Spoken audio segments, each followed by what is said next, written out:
Si tu as envie d'aider la chaîne, prends quelques instants pour mettre un commentaire et un petit pouce bleu. Ça va vraiment aider pour le référencement de nos vidéos et à faire connaître la chaîne. N'hésite pas à t'abonner et à aller voir aussi nos autres chaînes thématiques. Tous les liens sont dans la description. C'est la première vidéo sur cette chaîne thématique dédiée au football et j'en ai déjà parlé de ce sport sur d'autres chaînes. Vous savez donc peut-être que je suis supporter du PSG depuis plus de 30 ans. J'ai donc naturellement choisi de parler de ce club après la débâcle subie face au Real en 8e de finale de la Champions League, édition 2017-2018, car oui, pour moi, pour le moment, Paris est tragique et surtout, c'est la fin d'un cycle. Après le match aller à Madrid et la défaite 3-1, je me suis vraiment dit, c'est cuit, on ne va pas passer. Puis vint la blessure de Neymar, et là je me suis dit, c'est peut-être une chance au final, cette blessure. Soyons clairs, c'est pas du tout une critique de Neymar. C'est un joueur fantastique, et même si on peut lui faire des reproches, c'est un atout pour l'équipe. Mais là je me suis dit que le groupe allait réagir, qu'il allait peut-être se souder, faire bloc pour pallier à cette blessure. Et au final, non. Ce double match en 8e de finale de la Champions League n'a fait que renforcer mon avis sur cette équipe 2018 du PSG. Et je vais vous le livrer en quelques points. Alors c'est la fin d'un cycle et la première chose à faire pour moi, c'est se séparer de quelques joueurs cadres. Certains d'entre eux ont fait passer le PSG à un autre niveau et d'autres pas du tout. Marco Verratti, oui, il est capable de faire de belles choses, oui, il a du talent, mais il est jamais là dans les grands rendez-vous ou si peu. Que ce soit avec le PSG ou avec la Squadra Azzurra, il a été décevant quand on avait vraiment besoin de lui. Ce qu'il fait de mieux, c'est de râler sur l'arbitre et si on en croit la rumeur, de fréquenter aussi un peu trop les soirées en ville. Un grand joueur, c'est pas seulement le talent, c'est aussi le mental, l'attitude et la gestion de son corps.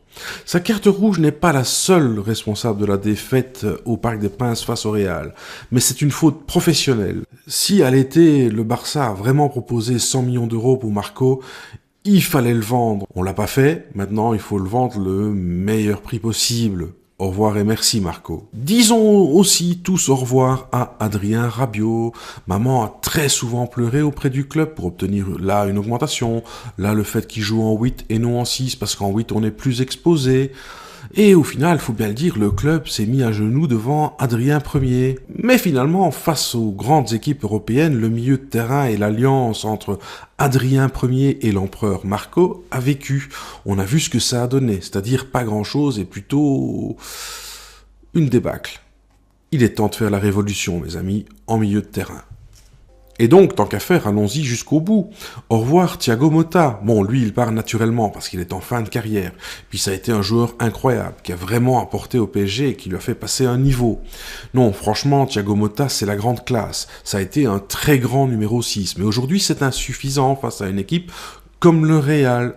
Et en plus, on le fait jouer avec seulement 3 matchs dans les jambes. Et encore, pas 3 matchs complets.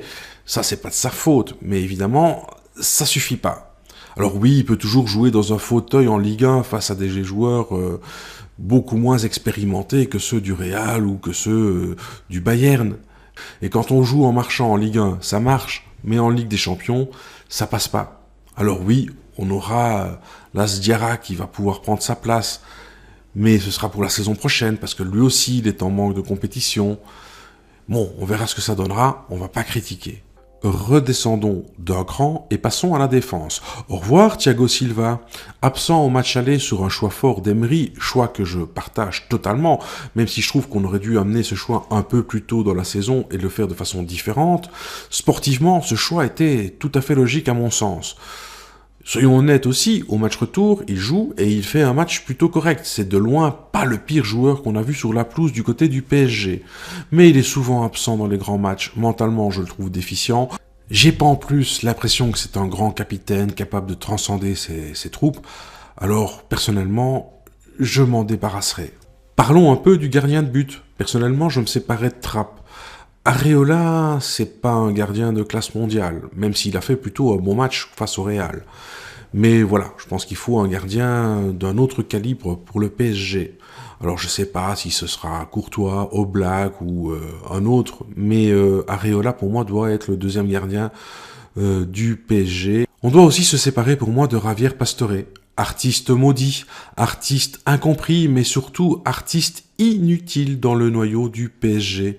Alors ça me fait un peu de mal, comme pour beaucoup de supporters, j'aime beaucoup Pastore, mais honnêtement, on doit faire place à autre chose, libérer de la masse salariale.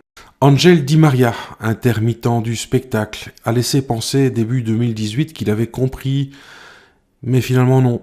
Et même si Unai ne l'a pas aidé en ne l'alignant pas une minute au match aller à Madrid, même s'il ne joue pas souvent à son meilleur poste, cela n'excuse pas tout. Angel Di Maria était une bonne idée qui n'a pas marché. Ça arrive en foot, mais là il faut savoir dire stop.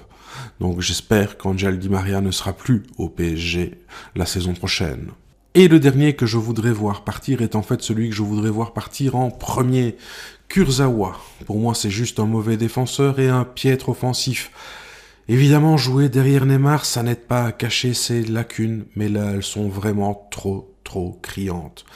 Et quand il marque 3 goals à Anderlecht, ça ne fait que souligner la vraie faiblesse du football belge. Passons à la suite. Il faut changer d'entraîneur. Je pense pas que je vais avoir beaucoup d'avis contraires là-dessus. Unai Emery n'a pas la main sur le vestiaire et c'est sans doute la faute du club et particulièrement du président du club. Parce que, disons-le clairement, Unai Emery a gagné 3 fois l'Europa League. Alors oui, c'est pas la Champions League, mais pour gagner 3 fois l'Europa League avec Séville, faut quand même pas être un tocard fini. Non, moi je pense qu'il a juste pas les épaules assez larges pour prendre le dessus sur le président et sur le vestiaire parisien.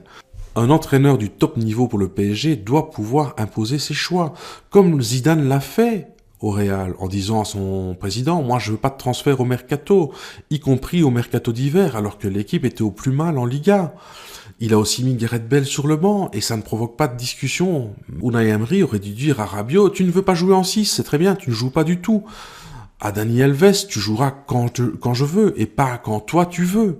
Troisième point, dans mon avis, sur le PSG 2018, il faut faire passer le club avant tout. Il faut faire respecter certaines règles. Ce qu'a fait Verratti, c'est inadmissible, mais on l'a laissé faire pendant des semaines en Ligue 1. Il n'a jamais été remis à sa place par le club. On doit pouvoir recadrer les joueurs. Les joueurs, le staff, la direction doivent comprendre que l'institution doit être au-dessus de tout. Ce club doit avoir aussi à tenir ses supporters. Les fumigènes au moment du 1-1, quand le PSG revient dans le match et que peut-être il a un moment où il peut remettre une pression sur le Real. On claque des fumigènes. Du coup, le jeu est interrompu pendant 3-4 minutes et le Real, eh bien, ça l'arrange évidemment. Le rythme est cassé et c'est fini. La dynamique est cassée. C'est juste inacceptable et en plus, on dessert son club au profit de l'adversaire. Je ne comprends pas. Il y a évidemment d'autres exemples de manquement de respect vis-à-vis du club, comme le penalty gate, à mon sens, ou les retours tardifs de vacances.